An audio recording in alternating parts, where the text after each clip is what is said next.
Hi everyone, it's Kathleen. I am happy to be here today with an embroidery video, and I'm going to take you through the entire process of my block 2. I'm working on 2 block 2s because I couldn't decide on which one to make, so I'm going to make both of them. The first one I would consider a beginner or an easier stitch. It looks complicated, but it's really not. This is where I'm drawing my inspiration from. These are 3 tags that I made when I did the tags handmade. And I'm going to be making flowers like that. So that's one. This is the second one. And these are the third and other designs we're going to be using.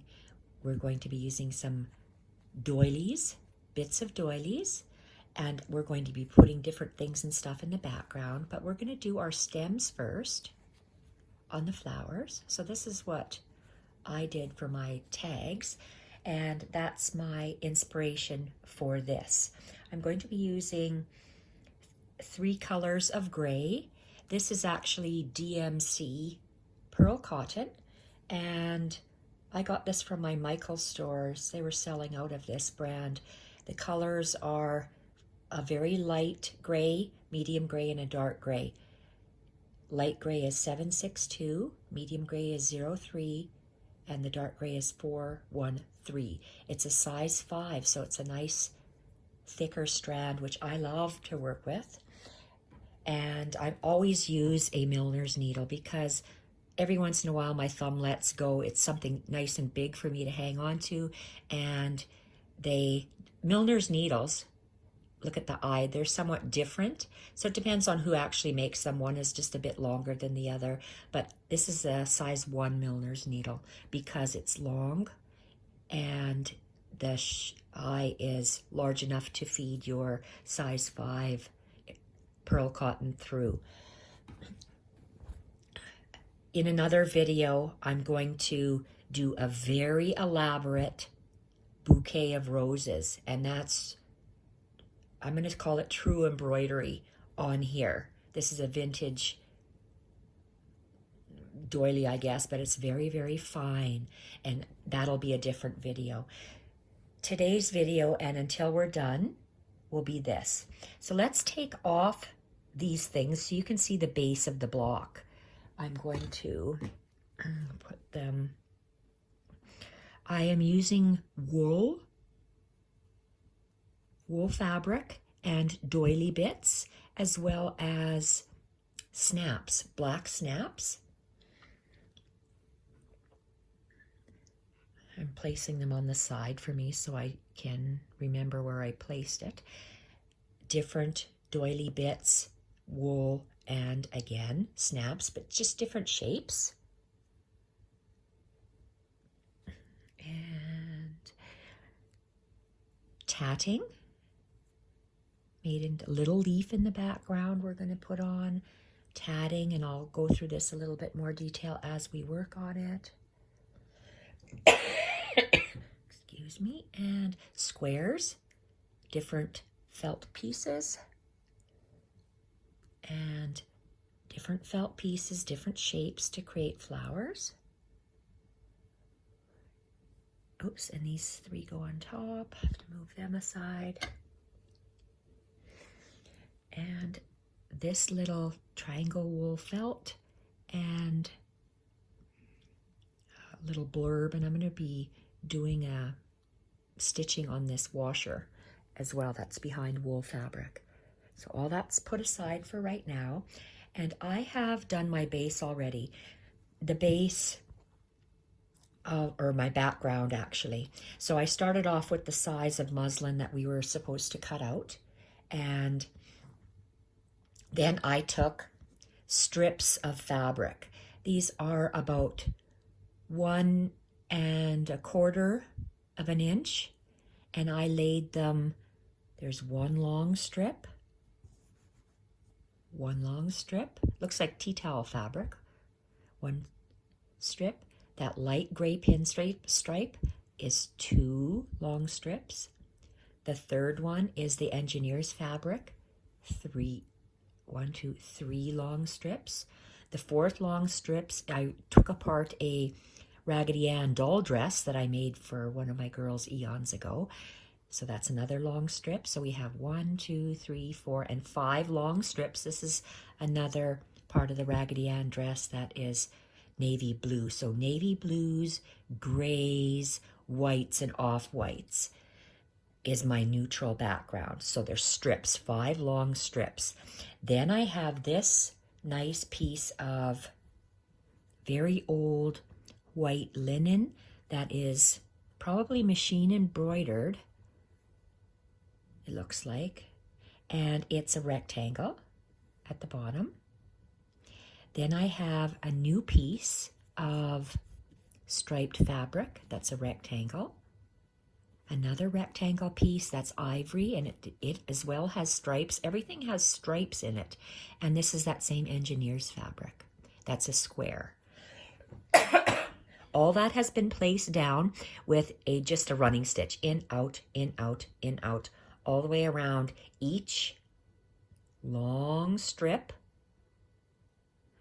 And around each rectangle that I have sewn on. This is a gray doily.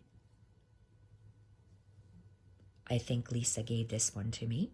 And I am using this in my block as part of the background. And I have just stitched on, just in over tacking stitches over just around the outside. So that's what I did on this gray piece. This is a piece of cotton trim, crocheted trim, and I tucked it in between the muslin layer in the back and this blue and white striped fabric. So the first thing I actually sewed on was this crocheted bit, and it's like a very large tab that's going to stick out on my page. So that's my base fabrics. I am putting a bouquet of crocheted flowers on my block like this, and I'm going to be using dark gray threads. I'm going to be using black snaps and those other things I showed you. So this is what we're going to do. These are very easy stitches to do. It looks more complicated than it is, but that's the base of what we are going to start with. I only have a few of these ticking strips left, and I am going to use them as flower stems for the 3 main flowers. So the 3 main flowers are, oh shoot, Maru, I dropped my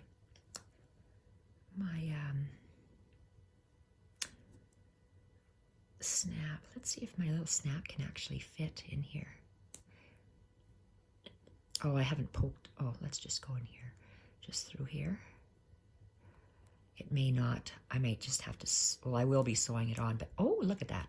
I want it, hopefully he won't just fly off as I'm fooling around with it.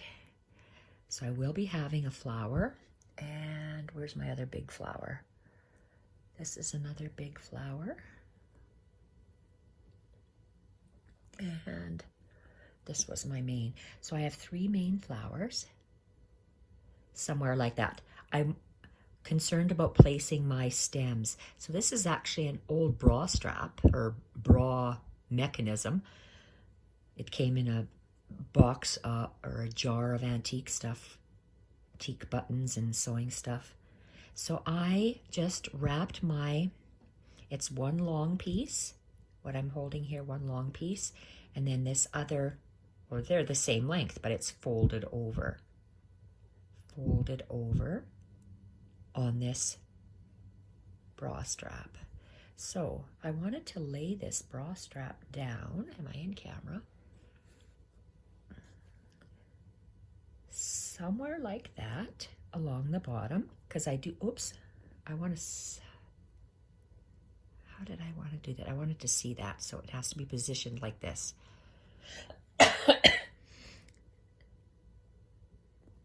And the tallest one will be going over to this flower.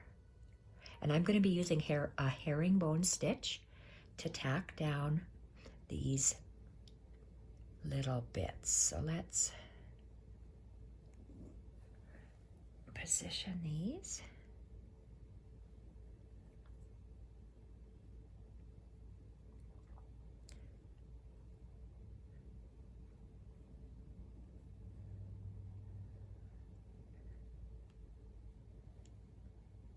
Something like that. I want it to be right up against this gray bit. So that's how it's going to be.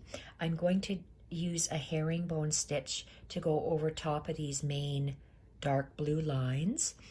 And with the other stems, I'll be adding them in later as I go. So I'm happy with this layout. So I don't need these right now. I'm going to put them away because we have to first attach the stems. I'm going to call it the stems on. So there we are. So